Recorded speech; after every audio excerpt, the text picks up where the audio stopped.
नमस्कार, आप देख रहे हैं एटीएन उदयपुर न्यूज। आपके साथ मैं हूं कृतिका चौबिसा। खबरों को विस्तार से जानेंगे। फिलहाल एक नजर अब तक की तमाम बड़ी खबरों पर। पिछोला झील के बाद अब आयर नदी को बर्बाद करने की तैयारी। नदी पेटे में डाली जा रही है सीवरेज लाइनें और मेन होल लीकेज होने पर आयर के सीवरेज के गंदे नाले में तब्दील होने की आशंका। उदयपुर पुलिस को मिली सफलता। पिछले 3 साल में चोरी हुए 360 मोबाइल की बरामद। एसपी ने कहा आगे भी जारी रहेगा यह अभियान।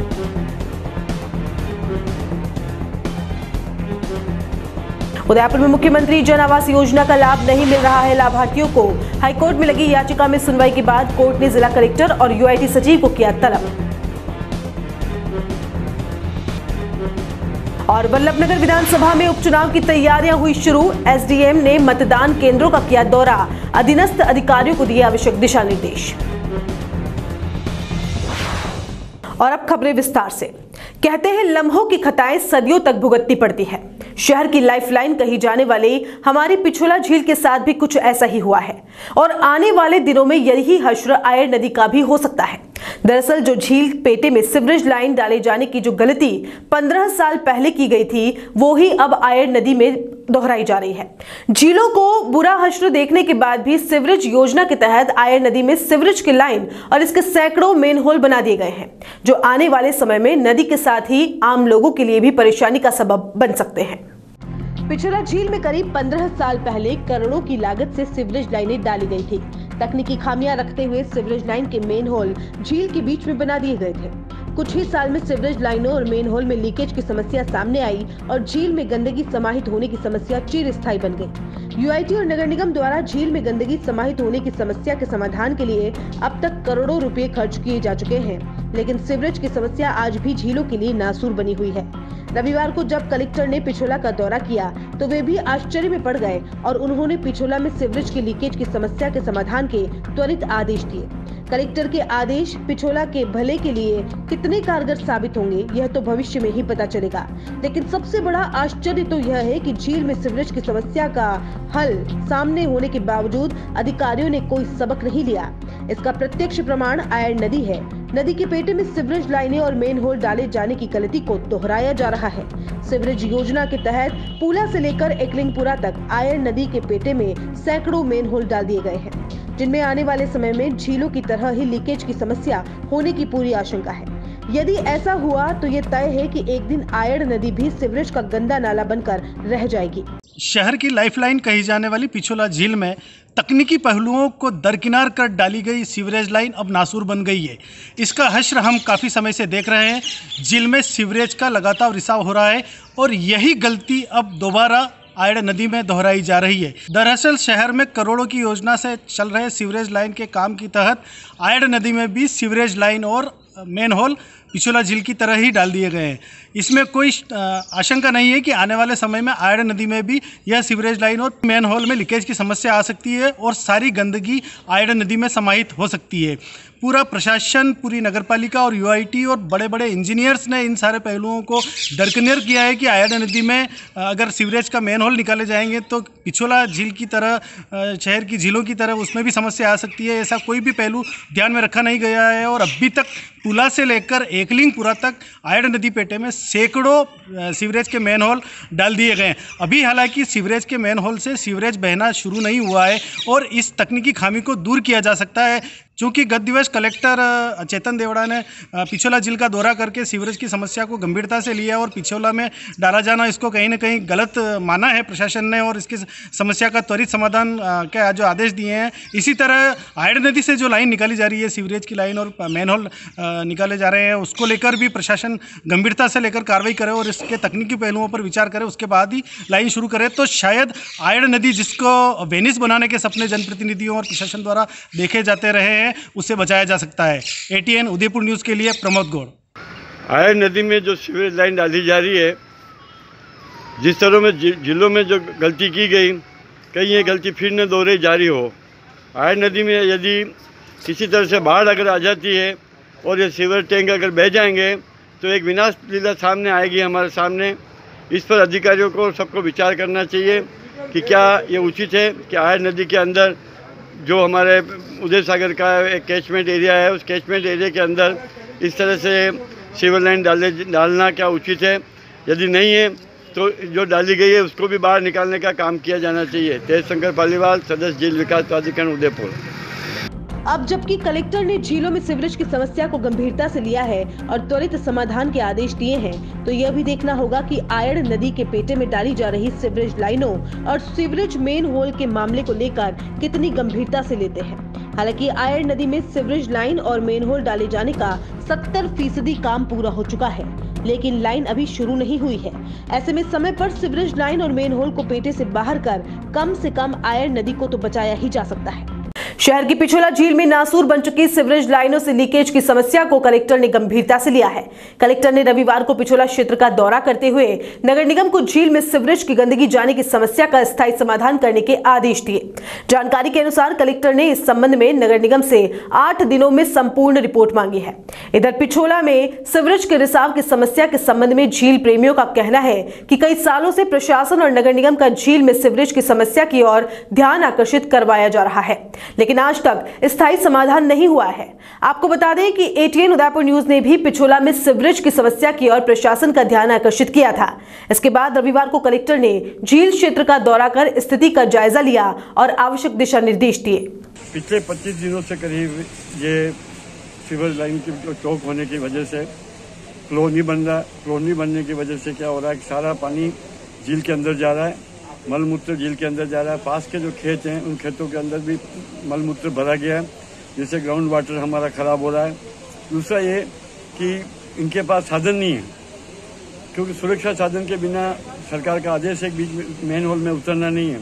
लेकिन जब कल जिलाधीश महोदय वगैरह पधारे यहाँ पे, उसके बाद ये निर्णय लिया गया कि कल किसी भी कीमत पे इसको ठीक करके इसको फ्लो बनाया जाए, फ्लो बना के इसको चालू किया जाए। क्योंकि इसके चालू नहीं होने की वजह से ग्राउंड वाटर तो हमारा ख़राब हो ही रहा है, लेकिन पीछे की जो वजह झील के अंदर ये पानी आ रहा है और झील का पानी हमारे पीने के कार्य में आता है। पीने के पानी के अंदर जहर मिलना हमारे स्वास्थ्य के लिए हानिकारक है।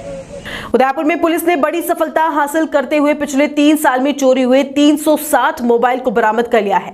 सोमवार को जिला पुलिस अधीक्षक राजीव प्रचार ने एक प्रेस कॉन्फ्रेंस कर पत्रकारों को यह जानकारी दी। चोरी हुए मोबाइल के बरामद होने के बाद कुछ लोगों को जिला पुलिस अधीक्षक ने मोबाइल लौटाए, तो वहीं दूसरी ओर अन्य लोगों को अब थानों से मोबाइल मिल सकेंगे। जिला पुलिस अधीक्षक राजीव प्रचार ने बताया कि पिछले 10 से एक अभियान चला रखा था और इस अभियान के तहत अभी तक 28 थाना पुलिस ने कार्रवाई करते हुए कुल 360 मोबाइल बरामद किए हैं। उन्होंने यह भी कहा कि साइबर टीम के साथ साथ थानों की टीम ने कार्रवाई करते हुए यह सफलता हासिल की है। हालांकि अभी तक मोबाइल बरामद होने के बाद अलग से कोई मामला दर्ज नहीं हुआ है, लेकिन यह जरूर पता लगाया जाएगा कि इन फोन को किसी ने अवैध गतिविधि में तो काम नहीं लिया है। जिला पुलिस अधीक्षक ने यह भी कहा कि आगे भी इस तरह की कार्रवाई जारी रहेगी। ये हमने अभियान शुरू किया था आज से 10 दिन पहले, जिसमें पिछले 3 साल में लोगों ने जो मोबाइलों की जो गुमशुदगियाँ दी थी उदयपुर शहर में, उदयपुर ज़िले में, तो हमारी साइबर टीम थाने के अधिकारियों ने लग के और ये हमने रिकवर किए हैं मोबाइल। अभी आज 360 मोबाइल हमने रिकवर कर लिए हैं, जिनका डिस्ट्रीब्यूशन है। ये इस अभियान की शुरुआत है, इसके बाद आगे कंटिन्यू रहेगा। जो भी हमारे पास पुराने हैं जो चलते जाएंगे मोबाइल, उसमें ढूंढते जाएंगे, आगे वितरित करते रहेंगे, थाना स्तर पे आगे ये करेंगे। लोगों से मेरी अपील है कि किसी का यदि आपका कोई मोबाइल या इस तरह की कोई भी चीज़ खो जाती है तो उसकी रिपोर्ट आप पुलिस थाने में निश्चित तौर पे कराएं, ताकि हम उसको ढूंढ सकें, आपको हैंड ओवर कर सकें। नहीं, अभी तक चूँकि प्रकरण ज़्यादातर मामलों में प्रकरण दर्ज नहीं है, इतने संसाधन नहीं है कि हम 350 नए प्रकरण दर्ज करके कार्रवाई शुरू कर सकें। दूसरा प्रयास ये था कि यदि हम इनको रिकवर करेंगे तो जब बाजार नहीं रहेगा, खरीदार नहीं रहेंगे, तो निश्चित तौर पर चोरी करने वालों का भी हौसले उसमें टूटेंगे। वो अभी तक कोई उस मामले में कोई स्पष्ट नहीं है जानकारी कि ये मोबाइल चले हैं, किसके पास चले हैं। कोई शंका आएगी इस तरह की तो निश्चित तौर पर हम आगे इन्वेस्टिगेशन इसमें करेंगे। ये बात जो ढूंढने गए हैं उनको बताया है कि इसमें यदि कोई लूटपाट या उस तरह के गैंग के व्यक्ति लगते हैं या जिसने कई मोबाइल जिसके पास से रिकवर हुए तो उन लोगों पर निगरानी रख के और उनके खिलाफ कार्रवाई हम करेंगे। 100 नंबर पे है, ई मित्रा पे है, और आप ऑनलाइन राजकोप पे दी जाएंगे तो राजकोप एप्लीकेशन पे भी आप दर्ज करवा सकते हैं अपनी मिसिंग इन्फॉर्मेशन। ये तो हम तो यही मानते हैं कि निश्चित तौर पे जिसका मोबाइल या कोई भी खोई चीज़ मिलती है तो प्रसन्नता होती है। बाकी लोगों में क्या मैसेज है वो एक बार आप जनता से बात करके आप ही बता पाएंगे क्या मैसेज है। उदयपुर जिला पुलिस ने आज बहुत बड़ी सफलता हासिल की है। उदयपुर के करीब 29 थानों में से 379 मोबाइल जब्त किए। ये मोबाइल वो है जो कई लोगों के गुम चुके थे और कई लोगों के चोरी हो चुके थे। ऐसे में उदयपुर पुलिस एसपी राजीव प्रचार ने पदभार ज्वाइन करने के बाद सबसे बड़ा कदम उठाया और इस गणतंत्र दिवस से पहले शहरवासियों और जिलेवासियों को एक बड़ी तोहफा दिया है कि उनके जो गुमशुदा मोबाइल थे या चोरी हो गए थे वो बरामद किए हैं और आज उदयपुर की पुलिस लाइन में उन सभी लोगों को बुलाया है और सुपुर्द किए। मैं आपको कुछ दृश्यों को दिखाऊँगा, आप देखना चाहेंगे। उदयपुर की पुलिस लाइन है जहाँ पर उन लोगों को बुलाया है। करीब 379 लोग हैं और जिले के 29 थानों में ये रिपोर्ट दर्ज हुई। कई लोगों की रिपोर्ट दर्ज नहीं हुई थी। ऐसे में सभी को लोगों को सूचित किया गया उनके बिल के आधार पर और काफ़ी लोग यहाँ पर आए हैं। जिला पुलिस अधीक्षक, एडिशनल एसपी, डिप्टी, कई थानों के सीआई और जाब्ता मौके मौजूद रहा। सभी लोगों में खुशी का माहौल है। आप देख सकते हैं दृश्यों को, सभी अपने अपने बिल से मोबाइल को ले रहे हैं और पुलिस के जो अधिकारी हैं उनको सुपुर्द कर रहे हैं। ऐसे में उदयपुर पुलिस बहुत खुशी की माहौल है कि जनता में खुशी है कि इस तरह का गणतंत्र दिवस से पहले एक बहुत बड़ा तोहफा दिया। पुलिस कॉन्फ्रेंस में भी एसपी साहब ने कहा है कि सबसे पहले हम आम जनता से जुड़े हुए मुद्दों को सॉल्व करेंगे। कमल वसीटा, ATN। शहर की होटलों में काम करने वाले कुक और शेफ बनने का सपना रखने वाले लोगों के लिए एक खुश खबर है। आगामी 12 और 13 फरवरी को उदयपुर पुलिस लाइन के कम्युनिटी हॉल में डकहीम बेकर्स द्वारा एक वर्कशॉप का आयोजन किया जा रहा है, जिसमें गुजरात के प्रसिद्ध शेफ प्रिंस शिरकत करेंगे। इस 2 दिवसीय वर्कशॉप में 20 से अधिक रेसिपी बनाना सिखाया जाएगा, जिसमें red velvet, vanilla sponge, chocolate sponge, marble sponge और मिरर ग्लेज के साथ 2 टायर केक और विभिन्न प्रकार के केक और उनसे जुड़ी कई तरह की वैरायटी को बनाने के तरीके सिखाए जाएंगे। इस वर्कशॉप में शहर का कोई भी व्यक्ति हिस्सा ले सकता है। डकहीम बेकर्स की निर्देशिका राधा गोस्वामी ने बताया कि आमतौर पर इस तरह की वर्कशॉप में बेकिंग सीखने के लिए 10 से 12 हजार रुपए देने पड़ते हैं। वहीं शहरवासियों के लिए पहली बार आयोजित होने वाली इस वर्कशॉप में ऑनलाइन और ऑफलाइन आवेदन स्वीकार किए गए हैं। ऑनलाइन सीखने के इच्छुक लोगों के लिए 1499 रुपए और फिजिकल ट्रेनिंग लेने वालों के लिए 2499 रुपए की ही फीस रखी गई है। आपको बता दें कि इस 2 दिवसीय वर्कशॉप में हिस्सा लेने वाले लोगों को बेकिंग से जुड़ी व तमाम बारीकियां भी सिखाई जाएंगी, जिससे उन्हें भविष्य में इस क्षेत्र में काम करने में काफी आसानी हो सके। वर्कशॉप में रजिस्ट्रेशन के लिए आप संपर्क कर सकते हैं 9887245505 फोन नंबर पर या फिर daghim-bakers@gmail.com पर भी रजिस्ट्रेशन करवा सकते हैं। मैं डकहीम बेकर्स से अभी घर से ही काफ़ी सालों से काम कर रही हूँ, लेकिन और कई बार लेडीज़ को यहाँ पे सिखा भी रही हूँ। और केक्स हमारे पूरी सिटी में जाते हैं डकहीम बेकर्स के केक। लेकिन वर्कशॉप घर में छोटे लेवल पे मैंने हमेशा ऑर्गेनाइज़ किया, लेकिन फिर क्योंकि क्वेरीज़ भी बहुत ज़्यादा आ रही थी और मुझे लगा कि इससे थोड़ा लार्ज स्केल पे और थोड़ा सा हाई लेवल पे इसको ऑर्गेनाइज़ किया जाए, ताकि ज़्यादा से ज़्यादा लोग जुड़ सकें और ज़्यादा से ज़्यादा लोग, महिलाओं को, बच्चियों को या जो भी इस केक का काम सीखना चाहते हैं, क्योंकि आजकल लोगों में फूड प्रोडक्ट्स को सीखने की ललक बहुत ज़्यादा है। तो जो भी सीखना चाहते हैं उनके लिए मैंने एक बड़े स्केल पे वर्कशॉप ऑर्गेनाइज़ किए, जो शायद हमारे उदयपुर में अभी तक इतनी अच्छी लेवल की वर्कशॉप कभी ऑर्गेनाइज़ नहीं की गई होगी, वो भी इतने नॉमिनल चार्जेस पे। सूरत से फेमस शेफ़ हैं प्रिंस, वो हमारे उदयपुर उस दिन आ रहे हैं 2 दिन के लिए, हमारे स्पेशली हमारे वर्कशॉप के लिए ही आ रहे हैं वो। और वो उस वर्कशॉप के थ्रू मेरा एक ही मोटो है कि ज़्यादा से ज़्यादा लोग अच्छा प्रोफेशनल वर्क सीख सकें, फिर चाहे वो होटल लाइन से जुड़े हुए शेफ़ हों जो वहाँ ऑलरेडी काम कर रहे हैं और उन्हें बेकरी का नॉलेज लेना है, या फिर घर में महिलाएं इस काम को शुरू करना चाहती है एज ए होम बेकर, या बच्चियाँ हैं, लड़कियाँ हैं जो सीख कर एक केक का काम आजकल सभी को क्योंकि केक आजकल एक नॉर्मल चीज़ हो गई है, हर छोटे से छोटे ओकेज़न में हम लोग केक का इस्तेमाल करते हैं, तो घर के लिए सीखना चाहते हैं तो वो सभी लोग इसमें आ सकते हैं। और जो शायद फ़ीस नॉर्मली आप कहीं भी सीखेंगे तो 10 से 12 हज़ार आपको फ़ीस देनी पड़ेगी, वो मैंने नॉमिनल चार्ज 2499 रखा है। ऑफलाइन अगर आप यहाँ आकर सीखते हैं और आपका सारा काम हैंड्स फ्री होगा, मतलब आपको खुद अपने हाथों से सारा काम करना है। ऐसा नहीं है कि आपको क्लास में बैठ के सिर्फ देखना है, सारा प्रैक्टिकल ज़्यादा होगा, थ्योरी कम होगी। हमने वाहनों और छतों पर तिरंगा लगाने की परंपरा तो खूब देखी है, लेकिन किसी में देशभक्ति का ऐसा जज्बा हो कि पूरा घर ही तिरंगे से पाट दिया जाए तो क्या कहना। जी हां, शहर के तितरडी निवासी देवीलाल साहू में देशभक्ति का ऐसा ही जज्बा है। उनमें देशभक्ति इस कदर भरी हुई है कि अपने पूरे घर का रंग तिरंगे कलर से करवा रखा है। यही नहीं, स्वतंत्रता दिवस और गणतंत्र दिवस जैसे मौके पर उनकी वेशभूषा भी तिरंगे वाली ही होती है। देवीलाल साहू बताते हैं कि देश और तिरंगे के प्रति उनका शुरू से ही समर्पण रहा है। उनका मानना है कि देश के प्रत्येक नागरिक को अपने घर का रंग तिरंगे में ही करना चाहिए, ताकि देश को अलग पहचान मिले और एकजुटता का संदेश भी आम जनता के साथ ही अन्य देशों तक पहुंचे। तिरंगे के उद्देश्य यूँ तो जब भी जानते हैं, देखो केसरिया त्याग का है, हरा कलर हरी क्रांति का है और वाइट शांति का है। तो मेरे अंदर, मैं वैसे जनरल नॉलेज मेरे पास ऐसा है, मैं ये साइकोलॉजिस्ट एंड फिलोसोफर हूँ, मुझे जनरल नॉलेज तो बहुत अच्छा है, शाम दाम दंड भेद उत्तर नीचे। तो मैं सभी को जानते हुए देश में मेरे भावना जो है उसमें भरी हुई है कि मैं देश के प्रति पूरा 100% नमन हूँ।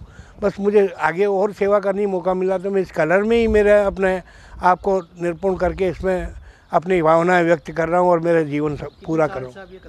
कलर तो मैं अभी 6-7 साल से कर रहा हूँ और बाकी परेड मैंने 21 साल परेड की है होमगार्ड में। तिरंगा भी आप फहराते हैं यहाँ पर? हाँ, तिरंगा यहाँ फहराता हूँ। ये 15 अगस्त 26 जनवरी और 15 अगस्त 26 जनवरी मेरा उदयपुर में एक ऑफिस है, फर्स्ट फ्लोर पे, वहाँ पे भी तिरंगा 15 अगस्त 26 जनवरी फहरा। तो क्या इस मौके पे संदेश देना चाहेंगे आप? मौके पे यही है कि देशवासियों को मेरी तरह सबको अपनाना चाहिए। मैं जब झंडा फहराता हूँ तो मुश्किल से 10 आदमी नहीं इकट्ठे होते हैं, राष्ट्रगान होता है तो कोई पास में नहीं आते हैं।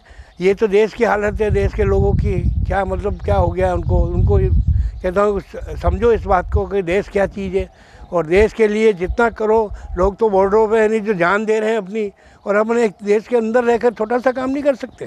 तो इसलिए मेरी यही निवेदन है कि आप सब जागरूक हो और देश को आगे बढ़ाएं। और बुलेटिन में यहाँ रुकेंगे एक ब्रेक के लिए। आप देखते रहिए ATN उदयपुर न्यूज।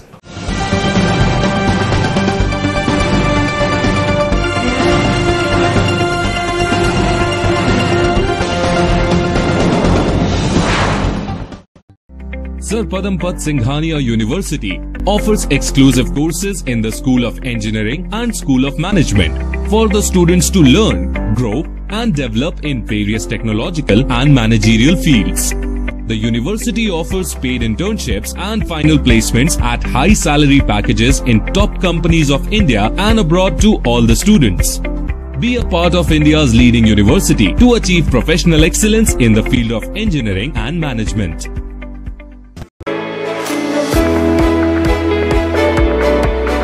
उदयपुर का जनार्दन राय नागर राजस्थान विद्यापीठ डीम्ड विश्वविद्यालय शिक्षा के क्षेत्र में एक अग्रणी संस्था है।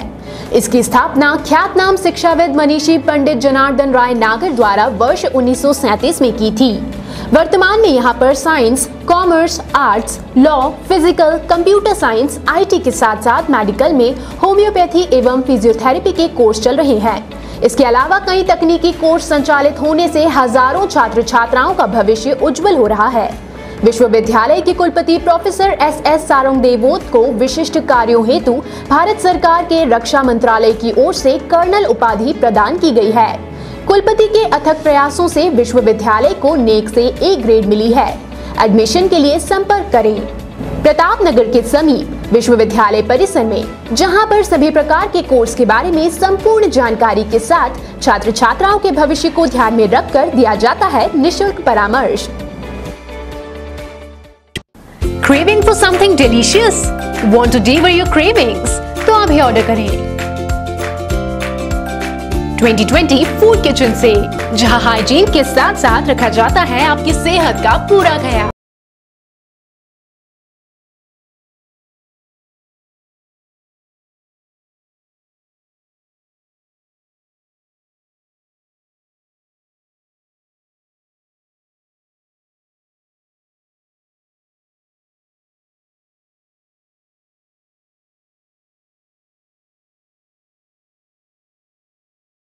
हमें हमारे नंबर पर डायरेक्ट कॉल करके।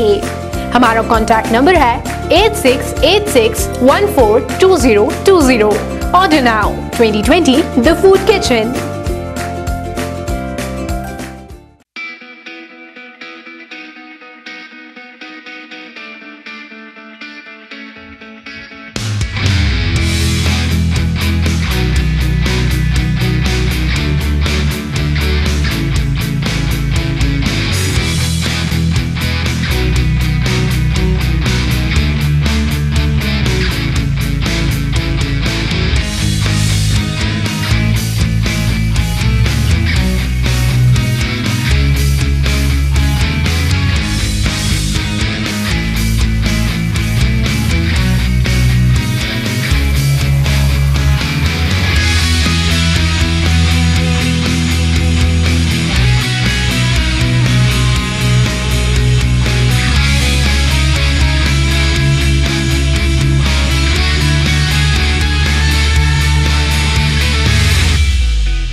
बाद आपका स्वागत है।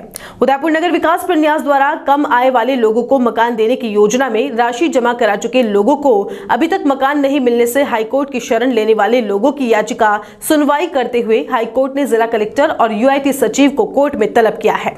इस मामले में याचिकाकर्ताओं के अधिवक्ता नरेंद्र जोशी ने बताया कि यूआईटी ने कमजोर आय वर्ग के EWS और अल्प आय वर्ग LIG के लोगों को 1152 फ्लैट देने की जो योजना बनाई थी उसको 2019 में पूरा होना था और आवेदकों को मकान उपलब्ध करवाने थे, लेकिन यूआईटी ने आवेदकों से राशि तो ले ली लेकिन मकान उपलब्ध नहीं करवाए। आवेदकों ने नियमानुसार नगर विकास प्रन्यास में राशि भी जमा करवा दी। ऐसे में यूआईटी के पास 57 करोड़ रुपए की राशि पहुंच गई। उन्होंने यह भी कहा कि नगर विकास प्रन्यास के पास जो राशि पहुंची है उसका ब्याज जनता को भुगतना पड़ रहा है, लेकिन यूआईटी के कान पर जूं तक नहीं रेंग रही। 2019 में पूरी होने वाली योजना 2021 तक पूरी नहीं हो पाई। अधिवक्ता नरेंद्र जोशी ने कहा कि याचिकाकर्ता कोरोना काल के विषम दौर में तिहरी मार झेल रहे हैं। एक तरफ तो प्रतिमाह उस लोन की मासिक किस्त चुका रहे हैं जिस फ्लैट का उनको आज तारीख तक कब्जा ही नहीं मिल पाया और किराए के मकान में निवास कर उसका भी किराया अदा कर रहे हैं। तीसरी मुख्य बात यह है कि आवेदकों को इन फ्लैट्स को आगे के 10 वर्षों तक बेचने का अधिकार ही नहीं है। इस अवस्था में आवेदक बुरी तरह से फंस चुके हैं, लेकिन यूआईटी को इससे कोई लेना देना नहीं है। देखा जाए तो यूआईटी घर का सपना संजोए वाले लोगों की भावनाओं से खिलवाड़ कर रही है। याचिकाकर्ताओं ने राजस्थान उच्च न्यायालय से तुरंत प्रभाव से फ्लैट्स का पोजीशन दिलाते हुए नगर विकास प्रन्यास से क्षतिपूर्ति की मांग की गई है। उदयपुर शहर की शोभा यादव के साथ 25 अन्य लोगों ने मिलकर राजस्थान उच्च न्यायालय में एक रिट याचिका फाइल की, जिस रिट याचिका पर सुनवाई करते हुए राजस्थान उच्च न्यायालय ने जिला कलेक्टर महोदय उदयपुर, सचिव नगर विकास प्रन्यास उदयपुर और इसके अलावा सचिव शहरी विकास, आवास एवं स्वायत्त विभाग को नोटिस जारी करके जवाब तलब किया है। मामला इस प्रकार का है कि हर व्यक्ति का सपना घर हो अपना। केंद्र सरकार ने भी एक योजना रखी हुई है कि 2022 तक प्रत्येक व्यक्ति के पास अपना मकान हो। इसी तरह यूआईटी उदयपुर ने दक्षिण विस्तार क्षेत्र में, उदयपुर के दक्षिण विस्तार क्षेत्र में 1152 फ्लैट्स आवंटित करने के लिए मुख्यमंत्री जन आवास योजना 2015 के अंतर्गत आवेदन मांगे। लोगों ने आवेदन किए, लॉटरी निकाली गई और लोगों के नाम पर मकान आवंटित किए गए। मकान आवंटित होने पर आवंटन के नियम एवं शर्तों के अनुसार प्रत्येक व्यक्ति ने मकान की जो फ्लैट्स की कुलिया कीमत थी, टोटल कीमत, वह विभिन्न प्रकार की बैंकों से, विभिन्न प्रकार के फाइनेंशियल इंस्टीट्यूट से उन्होंने लोन करके यूआईटी को जमा करा दी। योजना को 5 साल बीत चुके हैं। लोगों की लोन राशि यूआईटी में जमा हो चुके हैं। 3 से 4 साल का समय हो चुका है, लेकिन यूआईटी द्वारा आज तारीख तक उन 1152 आवेदकों को आज तारीख तक उनका पोजीशन नहीं दिया गया है। पोजीशन तो दूर की बात है, इस समय के दौरान अभी तक उनका निर्माण कार्य भी पूरा नहीं हो पाया है, जबकि निर्माण कार्य पूरा करने की जो तारीख थी वह मई 2019 की थी। ऐसी अवस्था में इस कोरोना के विषम काल के दौरान जहां प्रत्येक व्यक्ति आर्थिक मार झेल रहा है, उस आर्थिक मार के दौरान जब इन लोगों की राशि यूआईटी में इतने साल पहले जमा हो चुकी है, लेकिन आज भी इनको फ्लैट्स की छत नहीं मिल पाई है, केवल सरकारी कागजों में नसीब हो पा रही है, तो ये आज की तारीख में तिहरी मार झेल रहे हैं। जितने भी इसमें जो आवेदक थे, जिनको 1152 लोगों को फ्लैट आवंटित हुए थे, आज की तारीख में ये उस होम लोन की किस्त भर रहे हैं जो मकान आज तक इनको मिला ही नहीं है, जबकि ये किराए के मकान में रह रहे हैं, क्योंकि ऑलरेडी गरीब तबके के लोग थे, तो ऑलरेडी इनके पास मकान नहीं थे, इसीलिए इन्होंने आवेदन किया, तो ये किराया भी भर रहे हैं। और सबसे बड़ी बात, तीसरी बात ये है कि इन मकानों को ये आवंटन के 10 साल तक बेच नहीं सकते, तो ये एक ऐसे बुरे चक्र में भी फंस गए हैं जहां इनके पास कोई रास्ता नजर नहीं आ रहा है। वहीं अगर देखें तो यूआईटी के पास इन 1152 फ्लैट का एक अनुमानित मूल्य भी माने तो 57 करोड़ की राशि यूआईटी के पास जा चुकी है, और यह प्रत्येक आवेदक 2 से 2.5 लाख रुपए कर्जे में जा चुका है, ब्याज भर के, किस्तें भर के और किराया भर के, लेकिन अभी तक इनको छत मुहैया नहीं हुई है।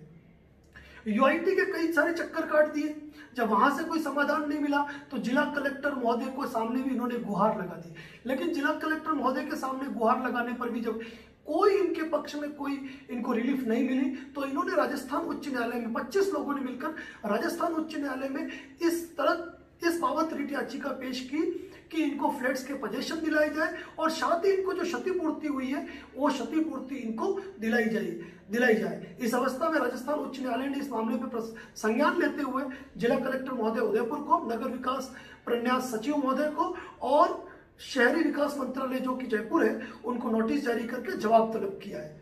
गणतंत्र दिवस पर शहर के गांधी ग्राउंड में होने वाले जिला स्तरीय समारोह को लेकर जिला प्रशासन ने सोमवार को तैयारियों को अंतिम रूप दिया है।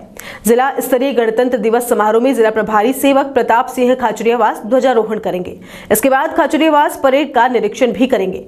कोरोना महामारी के चलते कार्यक्रम को संक्षिप्त रूप में किया जाएगा, इसलिए परेड के बाद राज्यपाल के भाषण को प्रस्तुत किया जाएगा। अतिरिक्त जिला कलेक्टर शहर अशोक कुमार ने बताया कि जिला प्रशासन की ओर से सभी तैयारियां पूरी कर ली गई है और राज्य सरकार के निर्देश पर कार्यक्रम को संक्षिप्त किया जाएगा। इसमें बच्चों और बुजुर्गों को शामिल नहीं किया जाएगा और किसी प्रकार के कोई सांस्कृतिक कार्यक्रम नहीं होंगे। राष्ट्रीय पर्व गणतंत्र दिवस को लेकर सभी तैयारियां पूरी की जा चुकी है और इसके लिए हमने एक तैयारी बैठक भी आयोजित की थी। उसमें सभी विभागों को दायित्व दिए गए हैं।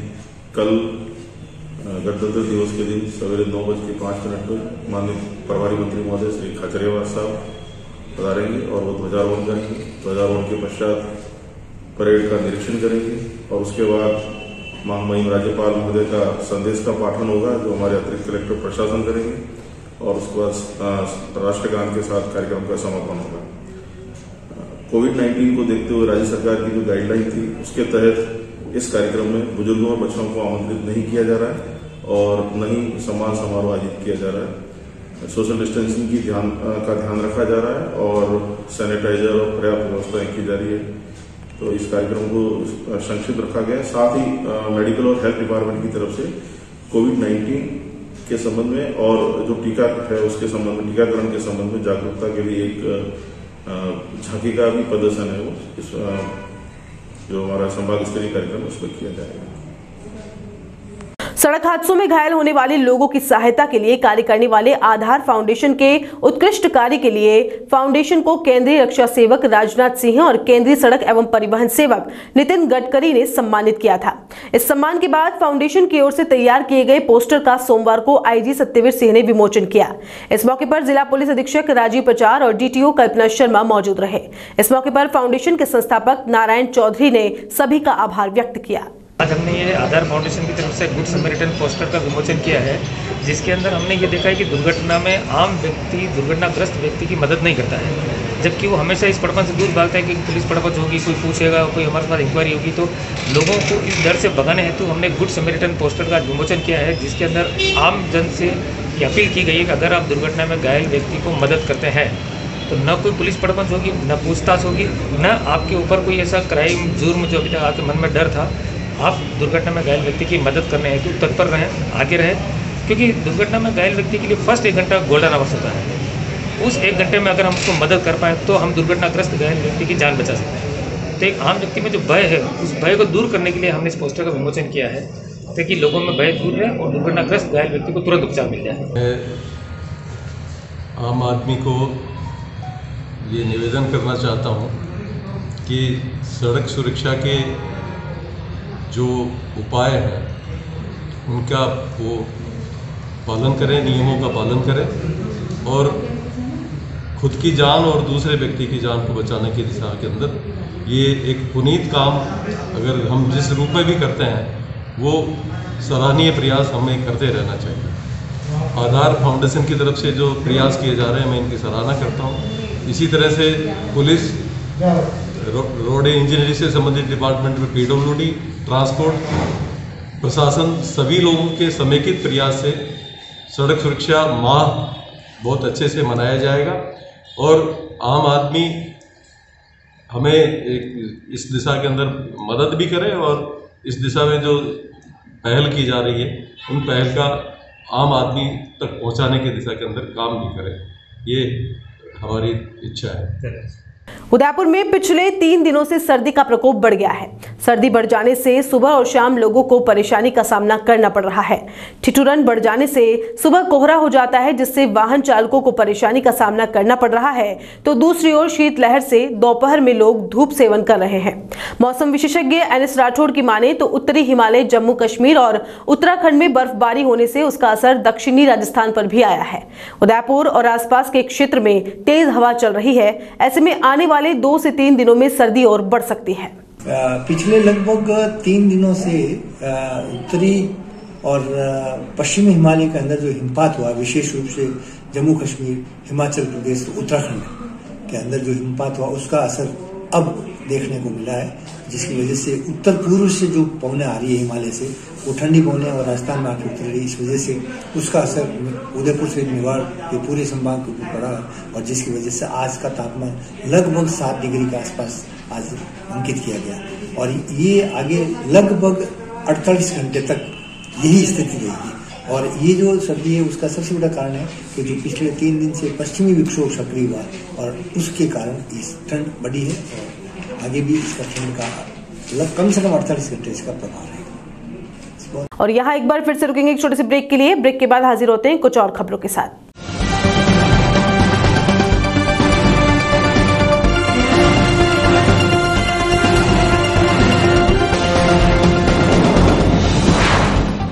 अजय फर्नीचर उदयपुर सेक्टर 14 में स्थित 2 मंजिला भव्य शोरूम, जहां आपको मिलेंगी आधुनिक फर्नीचर की अनेक वैरायटीज, अनेक तरह के dining table,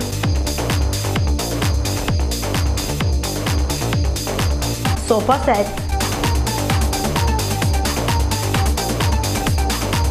double bed with mattresses, अलमारी, मंदिर स्थान, प्लास्टिक चेयर्स और सभी तरह के ऑफिस फर्नीचर्स।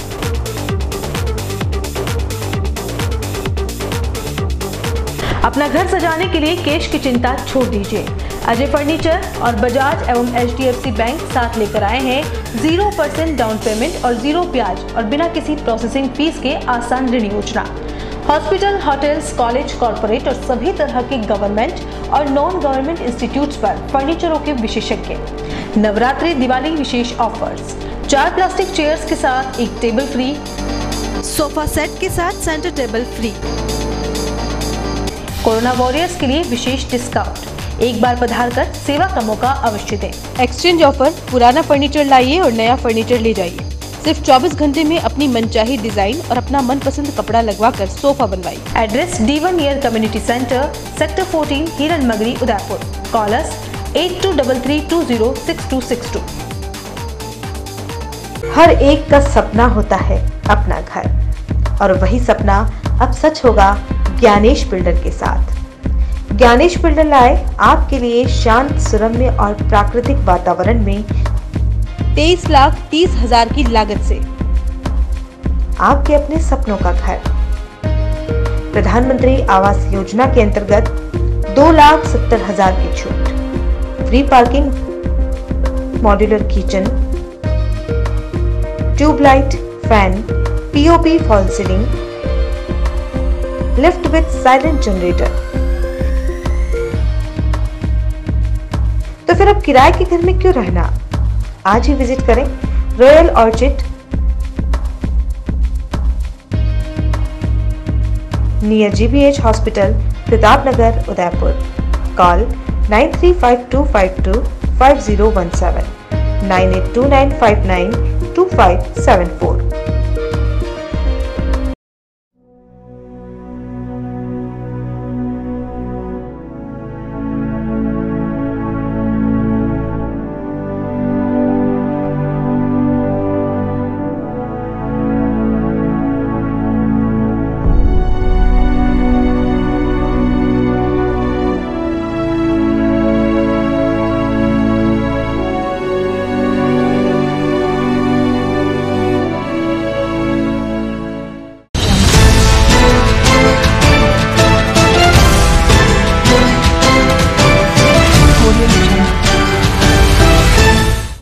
किराएदार हैं और अपने किराए के मकान से परेशान हैं और आप चाहते हैं कि आपके सपनों का घर हो, वो भी शहर के अंदर, तो अब फिक्र करने की कोई बात नहीं है, क्योंकि वैदेही ग्रुप आपके लिए लाया है एक ऐसा अनोखा गेम शो जिसका नाम है KBKMM, यानी कि कौन बनेगा किराएदार से मकान मालिक। आपको सिर्फ देने होंगे 14 सवालों के आसान जवाब और आप जीत सकते हैं 10 लाख रुपए तक का डिस्काउंट अपनी फ्लाइट बुकिंग पर। आपको क्या करना होगा, आपको बस इस दिए गए नंबर पे कॉल करना होगा और रजिस्ट्रेशन करवाना होगा Vaidehi affordable premium housing project में, और आप खेलेंगे मेरे साथ KBKMM, यानी कि कौन बनेगा किराएदार से मकान मालिक। सन सिटी साकरोदा उदयपुर से 23 किलोमीटर की दूरी पर उदयपुर प्रॉपर्टी लाया है आवासीय प्लान, जिसमें 99 ड्रॉ में शामिल होकर 1,17,500 का प्लॉट मात्र 500 रुपए में पाने का सुनहरा अवसर। आज ही 1000 से बुकिंग करवाकर अपना लकी सदस्यता नंबर प्राप्त करें। संपर्क करें 8559858687 और 9549717069। नमस्कार, उदयपुर प्रॉपर्टी की 11 माह 99 प्लॉट की स्कीम में हम लोगों ने कस्टमर के निवेश का पूरी सुरक्षा का ध्यान रखा है। इसमें 11 माह में हम 99 प्लॉट ड्रॉ के द्वारा आपको देंगे, लेकिन साथ में कस्टमर बहुत हम जो फॉर्म भर रहे हैं, रुचि भी दिखा रहे हैं उदयपुर की जनता, इसलिए हमने उनके निवेश की सुरक्षा के लिए एक और क्लॉज इसमें दिया है। ये फॉर्म आपको दिख रहा होगा, 11 महीने में 16,500 रुपये आपके जमा होंगे। आपको प्लॉट नहीं मिलता है, आपके ड्रॉ में नहीं आता है आपको प्लॉट, तो हम 32 इंची LCD, 180 litre fridge, semi automatic washing machine और 5 सीटर सोफा सेट आपको देंगे, ताकि आपको ये ना लगे कि मुझे कुछ ना मिला। प्रोडक्ट की जानकारी दे देता हूँ। 32 इंच LED आपके सामने हमने रखा हुआ, हमारे पास स्टॉक में मेंटेन है। आज अगर फर्स्ट में आप लेना चाहते हैं तो भी हम आपको अवेलेबल करा देंगे, आप पेमेंट हमको कर देंगे। तो 5 सीटर सोफा सेट है, ये वेरी करेगा डिजाइन में, अलग अलग पैटर्न में आ सकता है। 180 लीटर का फ्रिज है, जितने कस्टमर बच जाएंगे सबको दिया जाएगा।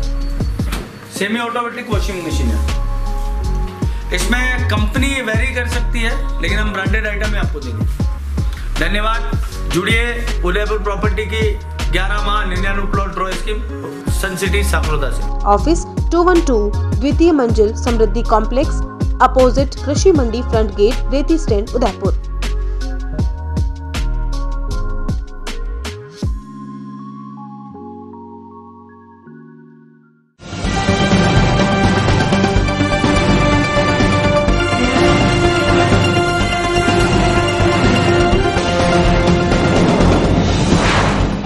ब्रेक के बाद आपका स्वागत है। उदयपुर जिले की हॉट सीट वल्लभनगर के विधायक गजेंद्र सिंह शक्तावत के आकस्मिक निधन के बाद विधानसभा सीट पर उपचुनाव के लिए निर्वाचन विभाग के अधिकारी तैयारियों में जुट गए हैं।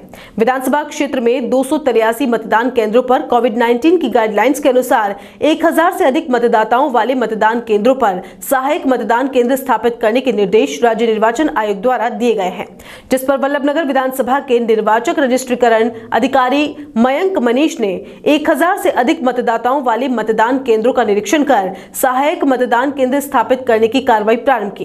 राज्य निर्वाचन आयोग के निर्देशानुसार एसडीएम मयंक मनीष ने विधानसभा क्षेत्र के कई मतदान केंद्रों का निरीक्षण कर सहायक मतदान केंद्र स्थापित करने का जायजा लिया। गौरतलब है कि वल्लभनगर विधानसभा क्षेत्र में उपचुनाव में 2.5 लाख से भी अधिक मतदाता मतदान करेंगे। ऐसे में कोविड-19 की गाइडलाइंस के अनुरूप इस बार सहायक मतदान केंद्र बनाए गए हैं। मतदान केंद्रों का सहायक मतदान केंद्र स्थापित करने के लिए उपखंड अधिकारी ने भिंडर स्थित मतदान केंद्र रावलीपोल, राजकीय माध्यमिक विद्यालय गिरवापोल एवं राजकीय उच्च प्राथमिक विद्यालय सूरजपोल आदि का निरीक्षण किया। इस दौरान अधिशासी अधिकारी भानु प्रताप सिंह, कैलाश मेघवाल, इंदर सिंह चौहान, महेश रणवा, राजेश्वर चौबीसा, प्रहलाद चौबीसा आदि मौजूद रहे। उदयपुर में सोमवार को कोरोना वैक्सीनेशन की 138 सेशन साइट्स पर वैक्सीन लगाई गई। प्रदेश में सबसे ज्यादा साइट्स सोमवार को उदयपुर को मिली है। ऐसे में उदयपुर चिकित्सा विभाग ने निजी मेडिकल कॉलेजेस सहित सभी जगह वैक्सीन लगाने के कार्य को गति दे रखी है। उदयपुर में 16 जनवरी से शुरू हुई वैक्सीनेशन प्रक्रिया के बाद अब तक महज 6 हेल्थ वर्कर्स को माइनस रिएक्शंस नजर आए हैं। इनमें भी सिर्फ वैक्सीन लगे व्यक्ति को हल्का जी घबराना जैसे सिम्टम्स दिखे हैं। ऐसे में चिकित्सा विभाग इस बात से से आश्वस्त थे कि वैक्सीन के साइड इफेक्ट बेहद कम है और सभी हेल्थ वर्कर्स को आगे आकर वैक्सीनेशन प्रक्रिया में भाग लेना चाहिए। 29 जनवरी तक चिकित्सा विभाग सभी हेल्थ वर्कर्स को वैक्सीन लगाने की प्रक्रिया पूरी करने के लक्ष्य में जुटा है और इसी को लेकर चिकित्सा विभाग और जिला कलेक्टर चेतन देवड़ा भी लगातार मॉनिटरिंग कर रहे हैं।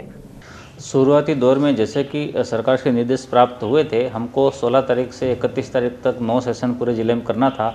हालांकि ये ऑल राजस्थान में उदयपुर सेकंड नंबर था, जयपुर के बाद हमको सबसे ज़्यादा सेशन मिले थे। तो शुरुआत में नो डाउट थोड़ी बहुत झिझक भी होती है, लेकिन फिर भी हम राजस्थान में टॉप 5 में थे टोटल परसेंटेज अचीवमेंट में। जैसा कि कल हमको वीसी करके बता दिया कि आपको 29 तक सारे सेशन कंप्लीट करने हैं, क्योंकि कोई AFI के ऐसे कोई मेजर केस मिले नहीं पूरे राजस्थान में, तो सरकार ने निर्णय लिया कि इस हेल्थ केयर वर्कर के ग्रुप को जल्दी टीका लगा दें ताकि दूसरे ग्रुप का नंबर है। तो इसी क्रम में आज हमारे पूरे ज़िले में 138 सेशन पे वैक्सीनेशन हो रहा है, जो राजस्थान में सबसे ज़्यादा सेशन साइट है उदयपुर में। और कलेक्टर साहब और हम लोग रात भर जगते रहे, सेशन क्रिएट पर में पूरी टीम रात भर सोई नहीं काम कर रही है। और अभी सारे ब्लॉकों में, सारे गवर्नमेंट हॉस्पिटल में टीकाकरण हो रहा है और प्राइवेट में भी 31 जगह पे टीकाकरण हो रहा है। और हम 29 तक कल तो 26 जनवरी का नहीं होगा, फिर 27, 28, 29 सभी सेशन आयोजित करके हम इसको टारगेट को अचीव कर लेंगे। जो हेल्थ वर्कर्स सभी टीका नहीं लगवा रहे हैं, 29 तक भी नहीं लगवाएंगे, फिर उनका किस तरह से नंबर आएगा? नहीं, देखो, जो हमारी गर्भवती माता हैं, जो भी धात्री हैं, जो सिम्टोमेटिक हैं, इनको टीका नहीं लगाना है। तो वो लोग भी हैं, कोई बीमारी है उसको नहीं है, जो पॉजिटिव है उसको नहीं लगाना है, और जो एसिम्टोमेटिक है लेकिन पॉजिटिव है उसको भी नहीं लगाना है। तो जो थोड़े बहुत जो झिझक सी हैं, जो स्वास्थ्य मित्र हैं, 1-2 आशाई हैं, तो वो विशेष नहीं है, 5-10% है। तो वो ये हालांकि पूरा वॉलंटरीली है, कोई हम प्रेस करके टीका नहीं लगा तुम आपको लगाना ही लगाना, ऐसा नहीं है। सरकार की तरफ से फ्री वैक्सीन है, तो ये लोगों के लिए फ़ायदा भी है और हमारा अचीवमेंट भी अच्छा ही है। कल भी हमारा 79% हुआ था। तो अच्छा सर, कितना हो गया और कितनों में कुछ रिएक्शंस आए हैं?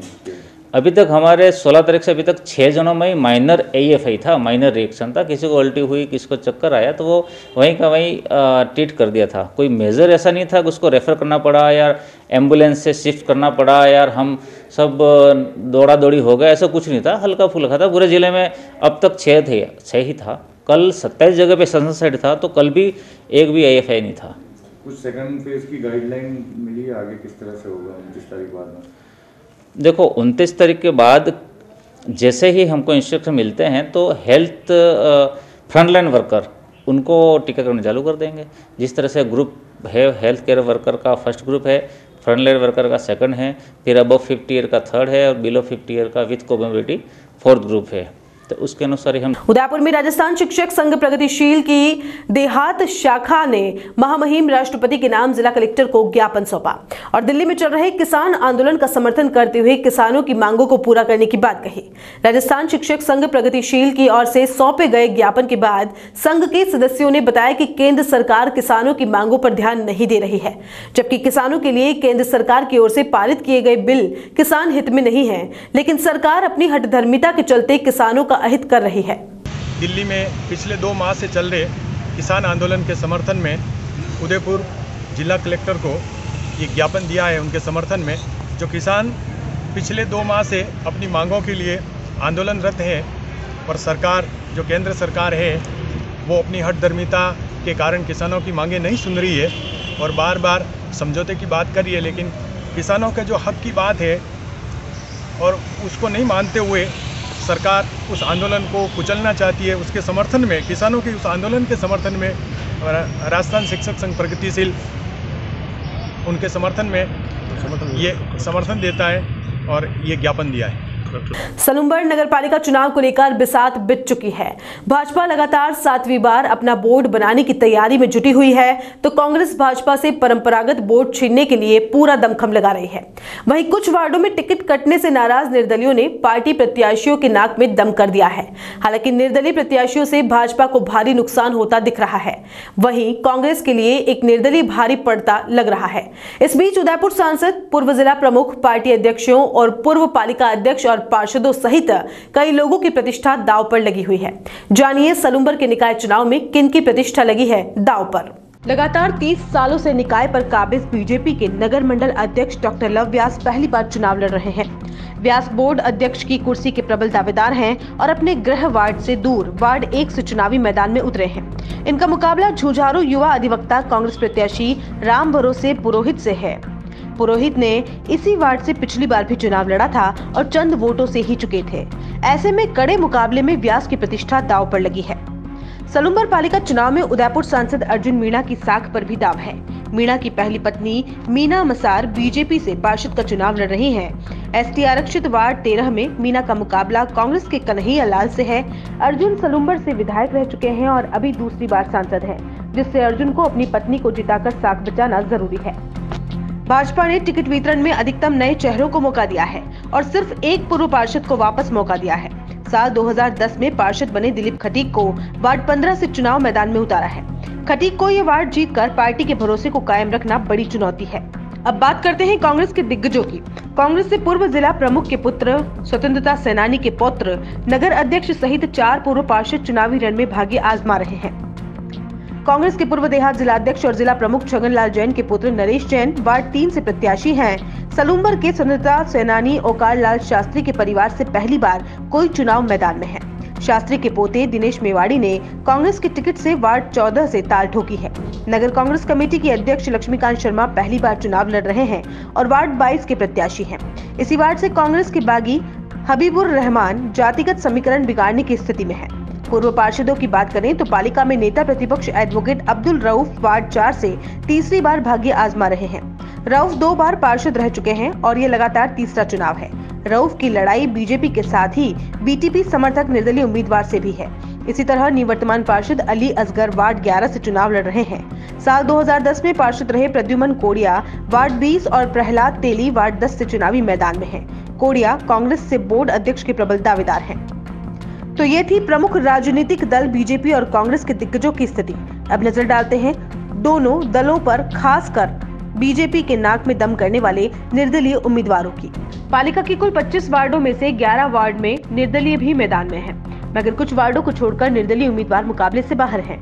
निर्दलीय के वार्ड 21 नगर का सबसे हॉट वार्ड बना हुआ है, जहां से निवर्तमान पालिका अध्यक्ष राजेश्वरी के पति धर्मेंद्र शर्मा ने भाजपा से बगावत कर ताल ठोक रखी है। इसी तरह वार्ड 7 में भी निर्दलीय प्रहलाद पटेल की मजबूत मौजूदगी से सियासत गरमाई हुई है।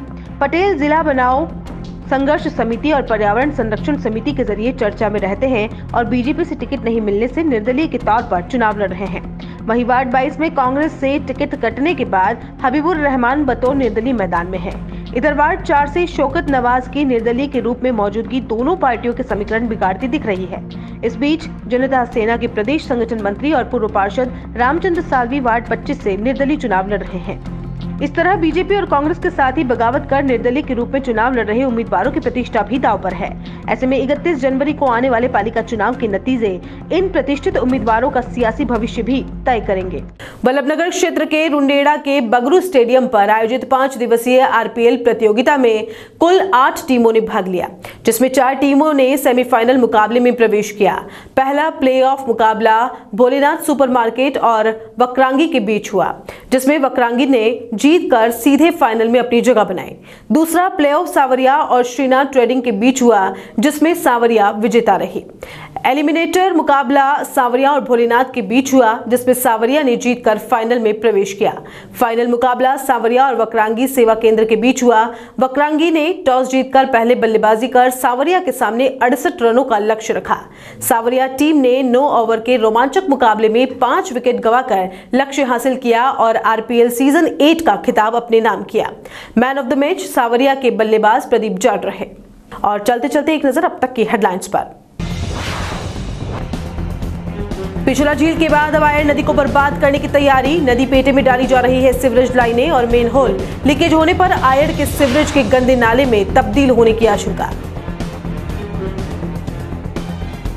उदयपुर पुलिस को मिली सफलता। पिछले 3 साल में चोरी हुए 360 मोबाइल की बरामद। एसपी ने कहा आगे भी जारी रहेगा यह अभियान।